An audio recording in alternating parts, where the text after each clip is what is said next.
Buenos días.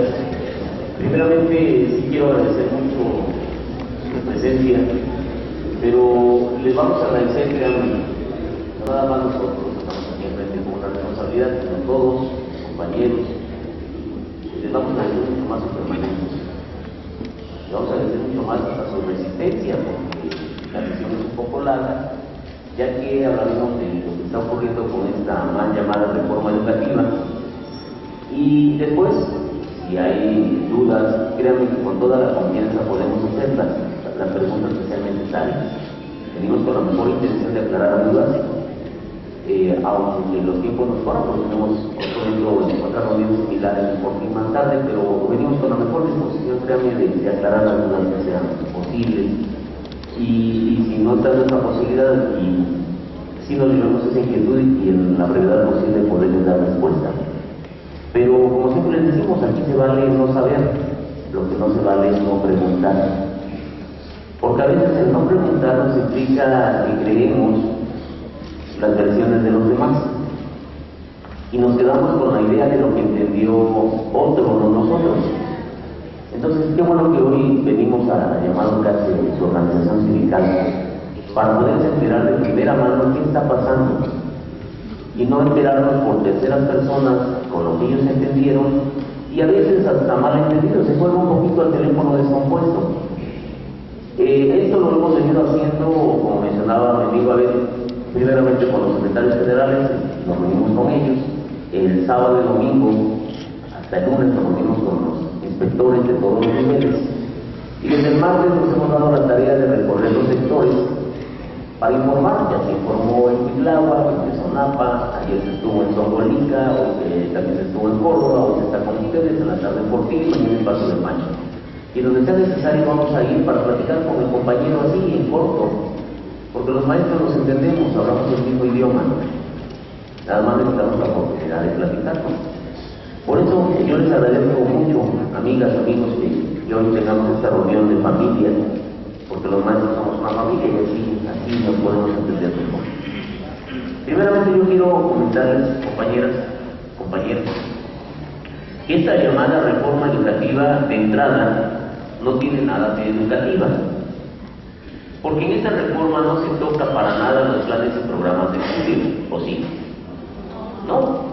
Entonces esta es una llamada reforma educativa, pero más que nada es una reforma laboral para los trabajadores al servicio de la educación. Así hay que verlo, de ahí partamos. Porque a veces nos dicen que si estás en contra de la reforma educativa, y yo digo, no, yo no estoy en contra de la reforma educativa, estoy en contra de la reforma laboral que le quieren hacer a los maestros. Y en esa idea tenemos que partir muy claro. También tenemos que tener muy presente en algo. Como es una reforma laboral, el único instrumento legal que tenemos los trabajadores para defendernos se llama sindicato. Por tanto, tenemos que abocarnos con el sindicato, encauzarnos con el sindicato, pues para poder defendernos, porque es nuestro representante legal ante una reforma laboral. Esta reforma constitucional, amigos, es la reforma al artículo 3 y al artículo 73. Hago una pregunta así muy rápida, si la van a exhibir a nadie, nada más para saber de dónde partimos. ¿Quién ha leído el articulado de la propuesta de reforma del artículo 3 y 73 en el Congreso de la Unión? Con toda la confianza. Mi compañero, muy bien. Bueno, los demás no, nosotros partimos desde el inicio. Y como dicen los albañiles en concreto, esta propuesta de reforma que se hace al artículo 3 constitucional y el artículo 73 constitucional se hace con la intención de reformar la situación laboral de los trabajadores al servicio de la educación. ¿Por qué el 73 hay que mirar? Si el artículo 3 es el de educación. El 73 habla de las facultades que tiene el Congreso. Y como una de las facultades del Congreso es crear institutos, se reforma el artículo 73 con la intención de poder crear el Instituto Nacional de Evaluación. Por eso se reforma el 73. Y el artículo 3 se reforma porque también se trastoca, y es lo delicado, la situación laboral del trabajador de la educación. Partamos entonces que en la primera propuesta que se hace el 10 de diciembre. El 10 de diciembre los diputados elaboran la primera propuesta de reforma al artículo 3 Y esta reforma contemplaba lo siguiente. El artículo 3º quedaba así: el ingreso al servicio docente y la promoción a cargos con funciones de dirección o de supervisión en la educación básica y media superior que imparta el Estado se llevarán a cabo mediante concursos de oposición que garanticen la idoneidad de los conocimientos y capacidades que correspondan. La ley reglamentaria fijará los criterios, los términos y condiciones de la evaluación obligatoria para el ingreso, la promoción, el reconocimiento y la permanencia en el servicio profesional. Así apareció. Cuando esto llega al Comité Nacional, que estaban en consejo. ¿Qué es un consejo? El consejo es un órgano de gobierno. El máximo órgano de gobierno se llama Congreso Nacional. De ahí sigue el Consejo Nacional, que incluso es superior al Comité Nacional. Entonces, ese órgano de gobierno que se llama Consejo Nacional estaba reunido porque dijeron que iban a reformar el artículo 3º. Y al ver que se reformaba y quedaba así, lo que se hizo de inmediato fue irse con los diputados, porque alguien ha dicho, bueno, ¿y qué hace mi sindicato? En ese momento, el Consejo Nacional se reúne con diputados, con senadores, y le dice, así esa propuesta los maestros no la aceptamos. Por una razón, amigos. Cuando habla de ingreso por examen, decimos, vale, aquí hay mucho pobre con un familiar que tomó su plaza porque la ganó por concurso, ¿o no? Dijimos, ok, adelante. Que la promoción sea por un examen. Nosotros siempre nos hemos promocionado por concursos escalafonarios, ¿o no? Va. Pero cuando dice el término permanencia, dijimos, si ya no, aguántame, ¿qué es eso de permanencia? Porque si me estás dando a entender que por un examen va a peligrar mi permanencia como trabajador, no lo acepto. En esa negociación que se hace con los diputados, se corrige el artículo. Y el artículo queda, porque así aparece, este es el escrito que se envió a los congresos estatales, que se mandó a Veracruz. El artículo finalmente queda y lo podemos revisar en internet, en la Gaceta del Congreso, ahí aparece. Finalmente quedó así: el ingreso al servicio docente y la promoción a cargos con funciones de dirección o de supervisión en la educación básica y media superior que imparta el Estado se llevará a cabo mediante concursos de oposición que garanticen la idoneidad de los conocimientos y capacidades que correspondan. La ley reglamentaria fijará los criterios, los términos y condiciones de la evaluación obligatoria para el ingreso, la promoción, el reconocimiento y la permanencia en el servicio profesional, pero se le agregó esto: con pleno respeto a los derechos constitucionales de los trabajadores de la educación. Desde este momento a mí ya me está protegiendo la misma Constitución, porque así lo dice el artículo 3º, que ya quedó votado. Dice claramente: con pleno respeto a mis derechos constitucionales como trabajador. Entonces yo en este momento, amigos, estoy amparado por la misma Constitución. Eso hay que aclararlo. ¿Sí? Esto lleva un camino legislativo. Esto ya se votó y se aprobó en la Cámara de Diputados y de Senadores. Después, para que se pueda convertir en una norma constitucional, tiene que ser aprobada por el 50% más uno de los congresos locales de los estados. Esto es, con 17 estados aprobados, se hace reforma constitucional. Ya hasta el día de ayer iban 23 estados que ya lo aprobaron. Por tanto, amigos, esta reforma al artículo 3º y 73 ya es una reforma constitucional. Ya está. ¿Qué sigue? ¿Qué no se ha hecho con esto? La Cámara de Diputados tendrá que sesionar, recibir de todos los congresos el informe que ya se revisó y se votó, aunque ya es reforma constitucional porque ya tiene más del 50%. Se le va a mandar al presidente de la República para que lo enuncie. El presidente de la República lo enuncia y lo manda a imprimir en el diario oficial de la Federación. Y en ese momento se vuelve ley. Ese es el proceso, que todavía no termina porque aún ni lo recibe la Cámara de Diputados de los congresos locales. Hasta ahí vamos. ¿Alguna duda de acá? No. Bien. Hace unos días nos dijeron, vamos a ampararnos. Y tuvimos que hacerlo fast track porque nos quedaron muy pocos días, porque el lunes se cerraba el periodo que teníamos constitucionalmente para ampararnos. Y algunos entendimos que nos amparábamos contra la reforma educativa. No, amigos, no nos amparamos contra la reforma educativa. Nos amparamos contra la reforma laboral. Recordemos que la reforma laboral se dio en noviembre. Y hubo jaloneos y gritos y todo. Yo les hago una pregunta rápida. ¿Qué artículo de la Constitución nos rige a todos los trabajadores en México? El artículo 123, ¿cierto? Y el artículo 123 tiene dos apartados, el A y el B. En el apartado A están las relaciones obrero-patronales de todos los trabajadores, pero en el apartado B está la relación laboral que se tiene con los trabajadores al servicio del Estado, que es nuestro caso. Nosotros estamos en el apartado B porque somos trabajadores al servicio del Estado.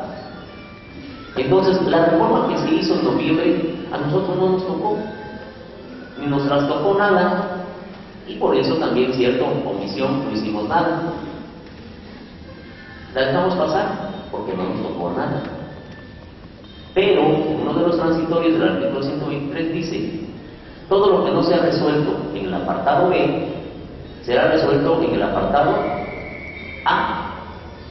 Y ahí hay un riesgo. No sea que nosotros estamos en el apartado B, algo que no pueda concretarse en el apartado B nos quieran aplicar como si fuéramos del apartado A.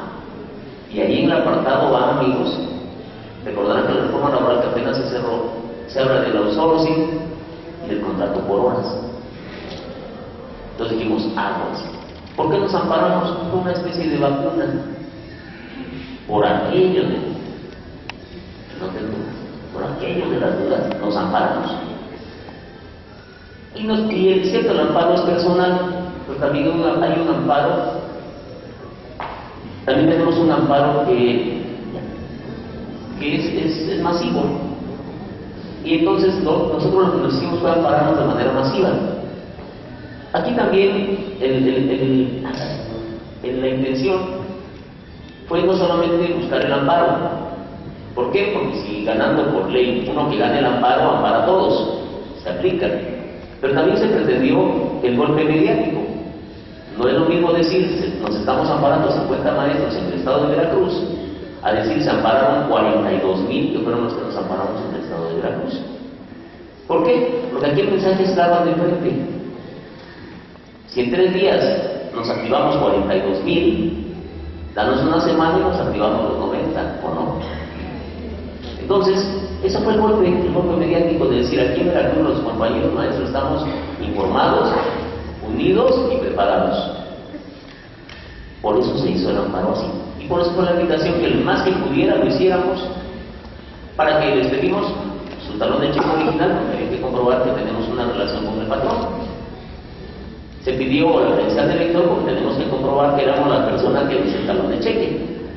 Y nos pidieron la firma en original, ¿por qué? Porque en todo juzgado no se aceptan copias. Por eso fue así, a algunos se nos molestó porque no nos dio tiempo. Es que no nos daba tiempo porque también se cerraba. La instrucción salió del Comité Nacional el viernes a las 12:30 de la noche. Y entre la madrugada del sábado nos activaron en reunión del comité y empezamos sábado, domingo y el lunes se entregaron los amparos, bueno, las solicitudes de amparo. Entonces, por eso se hizo el amparo. Pero si alguien nos pregunta, ¿nos amparamos contra la reforma educativa? No, amigos, nos amparamos contra la reforma laboral por cualquier riesgo que hubiera de que nos quisieran aplicar ese tránsito. ¿Alguna duda? ¿Ahí vamos bien? Bien. Ahora, en lo que confiere a la ley, lo tenemos que decir muy claro, no nos está afectando en este momento en nada. Porque el mismo artículo es claro. Tenemos pleno respeto a nuestros derechos como trabajadores. Hasta ahí vamos bien. Sí. Sin embargo, alguien se ha dicho, ¿por qué la agarraron contra los maestros?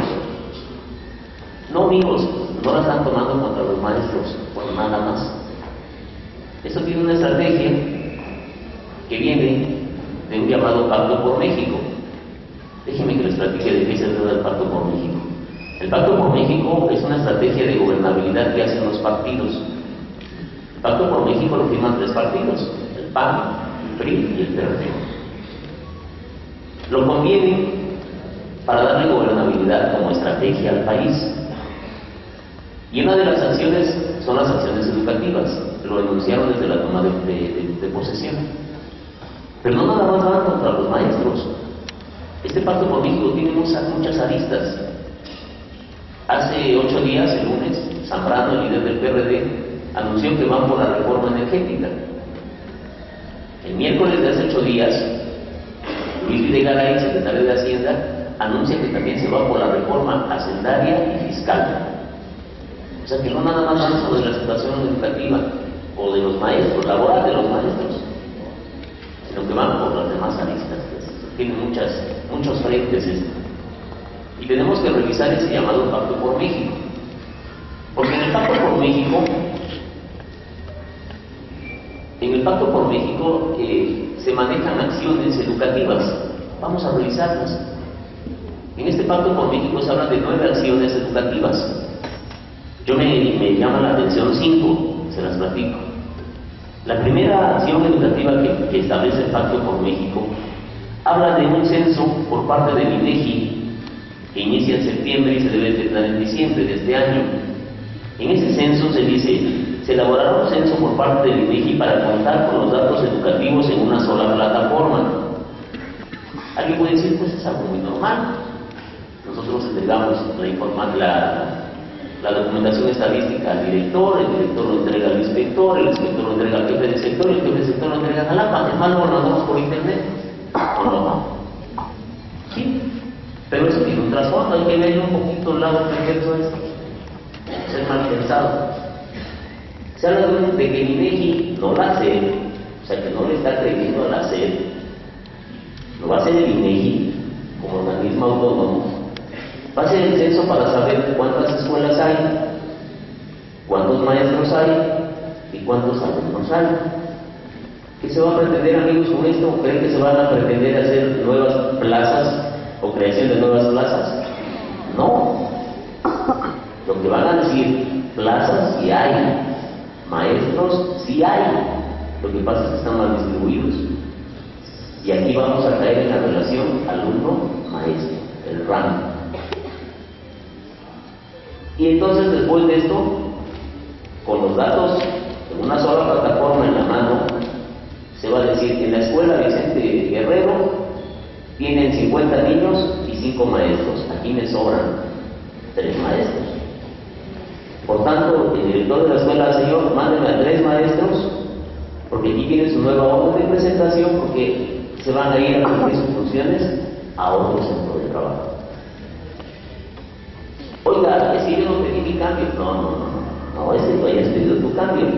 Estamos dando una orden de presentación para que tú te vayas a donde son necesarios tus servicios, porque así dice claramente el convenio que firmamos cuando aceptamos un trabajo, que aceptamos irnos a donde sean necesarios nuestros servicios.